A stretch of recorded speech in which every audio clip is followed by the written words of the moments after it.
విద్యుత్ సంస్థలలో పనిచేస్తున్న ఆర్టిజన్ కార్మికులకు విద్యార్హత బట్టి ప్రమోషన్లు కల్పించాలని, తమ న్యాయమైన డిమాండ్లను వెంటనే నెరవేర్చాలని చేపట్టిన నిరాహార దీక్ష 4వ రోజుకు చేరుకుంది. ట్రాన్స్కో, జెన్కో, డిస్కమ్ సంస్థల్లో తమ విద్యా అర్హతని బట్టి గ్రేడ్ 1, గ్రేడ్ 2, గ్రేడ్ 3గా విభజించారని తెలిపారు.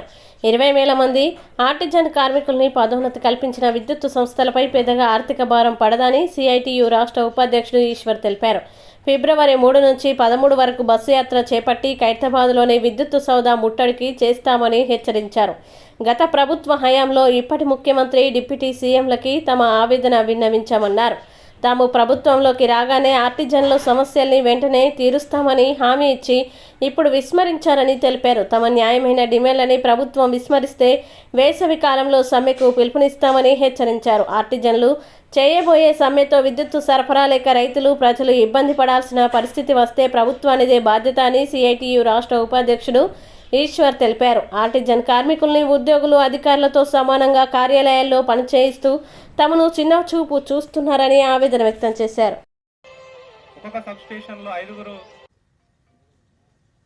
గత 4 రోజులుగా చేస్తున్నటువంటి మీ నిరాదీక్ష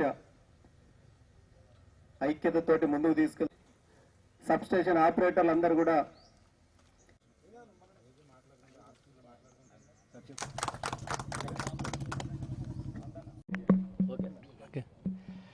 తెలంగాణ విద్యుత్ సంస్థలో ఆర్టిజన్స్ అనే వ్యవస్థ ఒకటినే కొత్తగా ఏర్పాటు చేశారు. దీనిలో 20,000 మంది ఉన్నారు.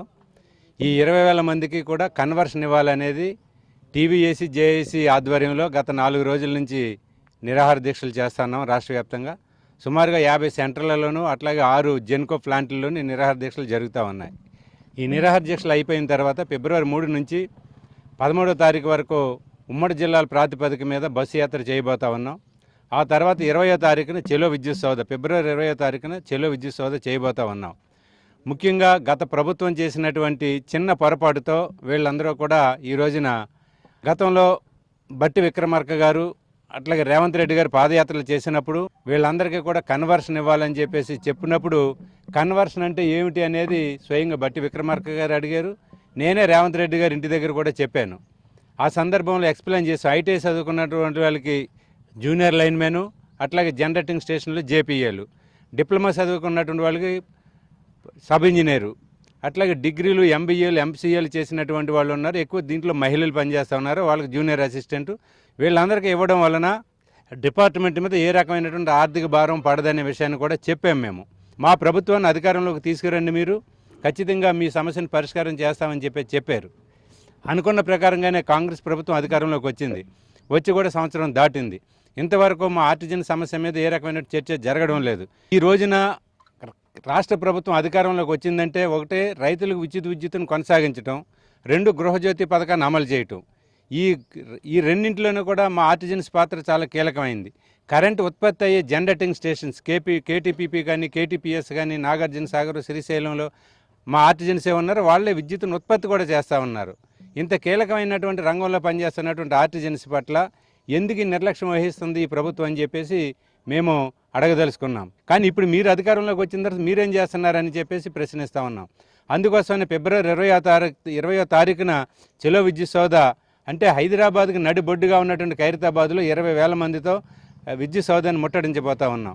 ఆ రోజున జరగబోయే పరిణామాలకు అన్నింటికీ కూడా రాష్ట్ర ప్రభుత్వాన్ని, ట్రాన్స్కో యాజమాన్యాన్ని బాధ్యత. అయినా కూడా సమస్య పరిష్కారం చేయడానికి మొండిగా ఉంటే కనుక ఖచ్చితంగా సమ్మె నోటీస్ ఇస్తాము, సమ్మె చేస్తాము. మన రాష్ట్రంలో పీక్ స్టేజ్ అంటే ఏప్రిల్, మే నెలలో 16,500 మెగావాట్లు మన రాష్ట్రానికి కావాలి. ఇప్పుడు కేవలం 12,500 మెగావాట్లు మాత్రమే ఉంది.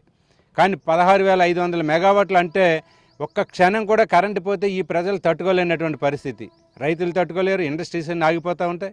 ముఖ్యంగా ఇప్పుడు మన ముఖ్యమంత్రి రేవంత్ రెడ్డి గారు దావోస్లో ఉన్నారు. దావోస్ ఎందుకు వెళ్ళారనంటే మా తెలంగాణలో పరిశ్రమలు పెట్టండి, మేము అన్ని రకాలైనటువంటి ఫెసిలిటీస్ కల్పిస్తామంటున్నారు. ఫెసిలిటీస్లో అత్యంత కీలకమైనటువంటి కరెంటు. మరి అటువంటి కరెంటు కార్మికుల యొక్క సమస్యను నిర్లక్ష్యం చేసి పరిశ్రమలు ఏ రకంగా నడిపించగలుగుతారనేది కూడా మేము ప్రశ్నిస్తూ ఉన్నాము. మమ్మల్ని కాదని చెప్పి జూనియర్ లైన్మెన్ పోస్టులు, సబ్ ఇంజనీర్ పోస్టులు, జూనియర్ అసిస్టెంట్ పోస్టులు రిక్రూట్మెంట్ చేయడం కోసం ప్రయత్నం చేస్తున్నట్టు తెలుస్తూ ఉంది. ఖచ్చితంగా కనుక మీరు మమ్మల్ని కాదని రిక్రూట్మెంట్ చేస్తే రిక్రూట్మెంట్ని అడ్డుకుంటాం కూడా. దాంట్లో ఈ ప్రభుత్వం దృష్టికి తీసుకొస్తా ఉన్నాం.